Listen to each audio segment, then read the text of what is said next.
On Breakfast with Vossy and Brandy, the back page with David Riccio. David, you don't have to go there. You can leave that one alone. Well alone. I'm just sitting here vaping, guys. Yeah, that's it. Yeah. Like, don't vape. I mean, I reckon That's as bad, I said, kids. Really bad. Really, really bad. It is the douche flute. It is Not the true. absolute douche flute. But I can't believe it that a player like Isaac Loomy gets his one and only interview in his life on a podcast, albeit with 36 people watching, and he pulls out the. Anyway, David, this time yesterday we were talking up Lewis Dodd. Like, seriously. Yeah. So this bloke's on what, $750,000 $750,000 a year.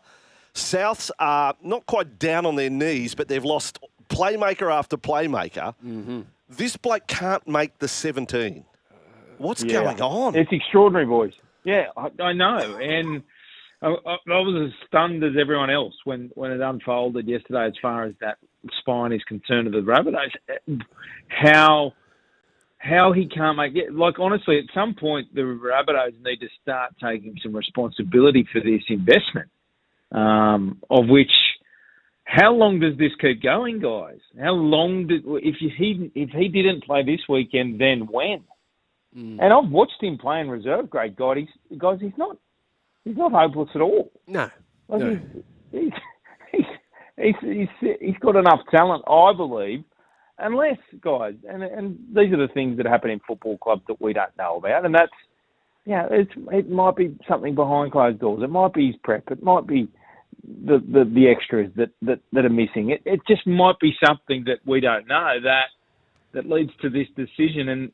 But it doesn't take away my surprise about how you can invest so much money in a playmaker and then not play him when you're, as you said, Vossy, down on your knees. David, I know we might have spoken about this, just on the timing of things. Was Wayne Bennett involved in signing Lewis Dodd, or was he there before Wayne agreed to come back to Souths?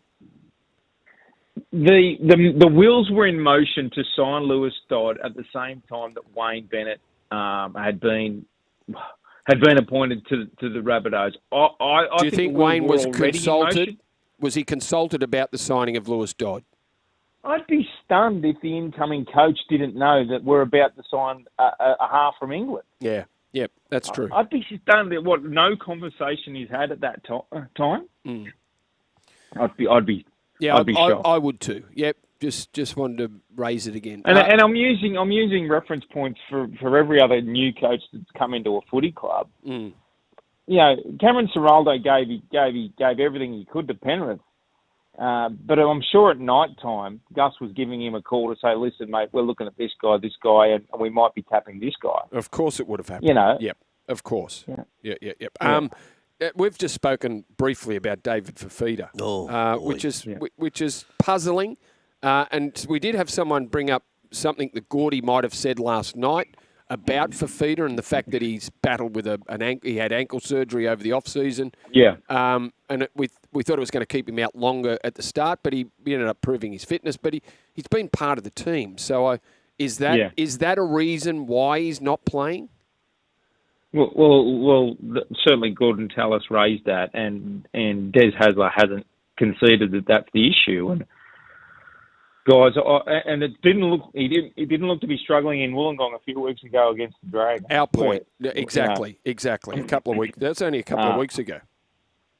Guys, there's no running away from the fact that this has been an unmitigated disaster. This signing, at the investment that's been. You can't. I reckon I can go back to 2021. A column I wrote about the investment of a $1.2 million back rower. You are so dependent on how the rest of the team goes to get a back rower involved in that game, and it's such a huge investment that continually has been just a millstone around the Titans' neck. Their inability to secure a marquee half. Drilling deeper on the Titans' recruitment, this is the club that let Jamal Fogarty go. This is a club that also let Toby Sexton go. These are two halves that are in top four teams. I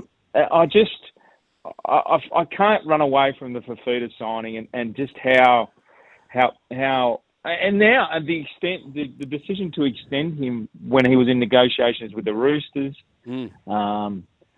I just find it staggering, guys. And he's there until the end of 2026. So, unless it's only the end of next moves, year. Yeah, that's only the end of next year. Unless they make, from this November 1, he can renegotiate with the Titans or put himself to the open market. I'm going to be interested to see who comes to the party.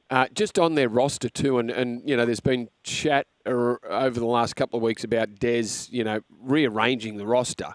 The other problem they've got is AJ Brimson.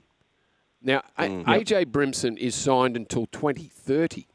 So it's a long-term, big money deal for someone that is trying to play in a position that he is not suited to in the halves. He's not suited to playing half because he's just a runner of the ball. And he's very good at that.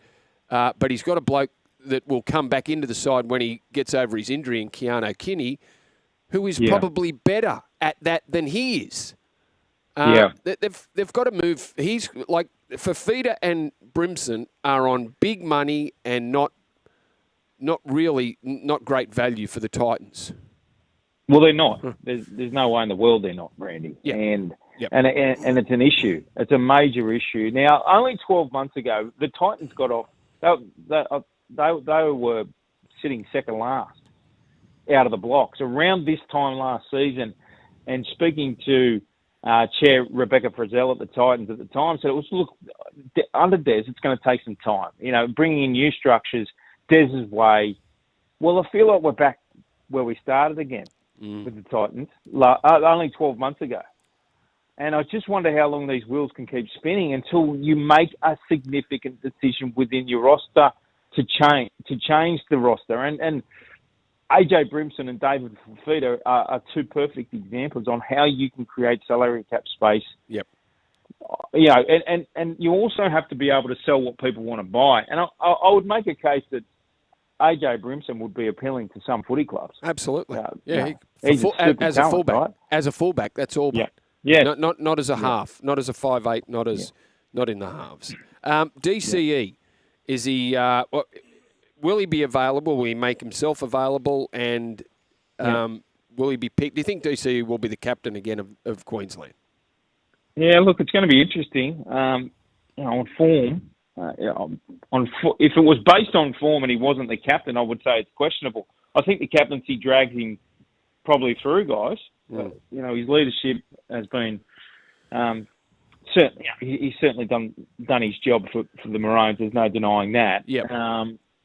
Look, I wrote about this, guys, a couple of weeks ago, and my biggest concern was that at the time of this contract saga with DCE, he declared that his ultimate aim was to win the premiership with Manly before he leaves. And by playing State of Origin at turning 36 years of age, I don't see how he comes out of this year's Origin series in a both physically and mentally charged fashion to take Manly towards this grand final. And that's the concern if I'm a Manly fan. And I would have loved to see, it won't happen, it just won't happen. I would have loved to have seen DCE say, listen, this is me done, I'm going all in with the Sea Eagles. Yeah. But it's not happening. I just don't see it happening now.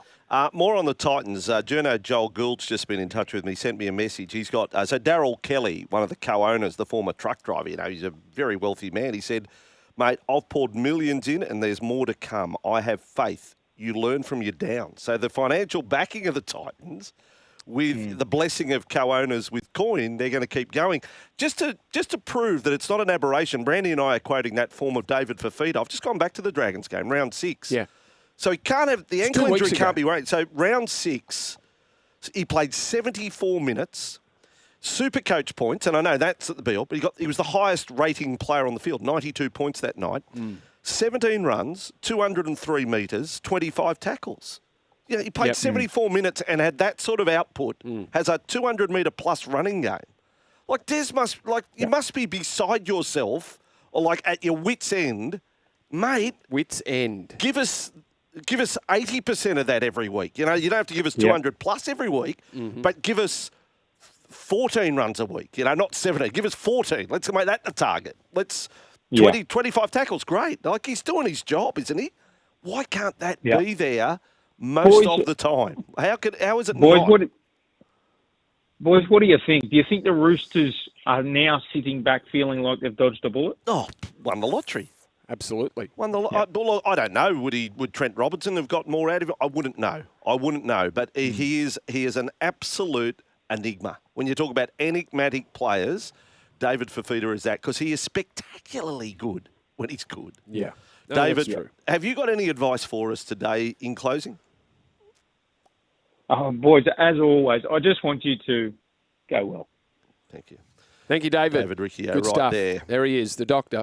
Yeah, he did well. Lockie Ash from the GWS Giants is coming on the program a little later in the day. Gerard Waitley as well on this morning. A whole range of topics with Gerard. We had our political chat right off the top of the program. If you missed it, you can go back on the podcast and have a little tune in there. But we got it off our chest and we just moved on. And now we're dissecting some of the bigger issues. We've had the world according to Des. We've had a bit of Graham Annesley. Yeah, just on David Fifita and how he backed up. So he played 60-odd minutes 59 minutes against the Cowboys on the weekend. Yeah. He had 26 points, Supercoach right, points, 12 runs, 88 metres. 88 metres. Yeah. Right. Yep. But the week previous to the Dragons, he only had 6 runs. You don't... It's been in and Put out. a rocket That's up right. in... Bang, you give him big minutes. He has 17 runs, and all of them were with intent. He hit hard that night. I don't know. I don't know what the trigger is. It's not money that makes him go better. No. What is the saying? There are lots of currencies for success, and money is only one of them. You know what I mean? Like, to gauge success, there are a lot of currency. But money isn't a motivator. No. Money's a motivator if you're not on Could be anything. the reverse. No, money. If you aren't earning a contract, if you're a minimum wage player, money is a motivator. I want to get to the top. That'll drive me. And once you get there, money.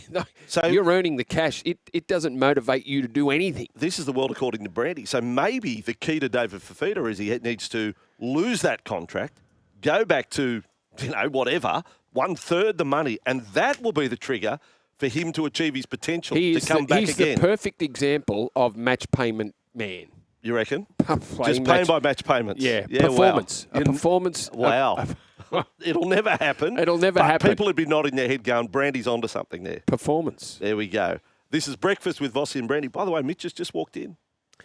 In more theatre this weekend... Jokes my wife approved. I think we need to get him in here. I'm going to go try and negotiate him during the break. Okay.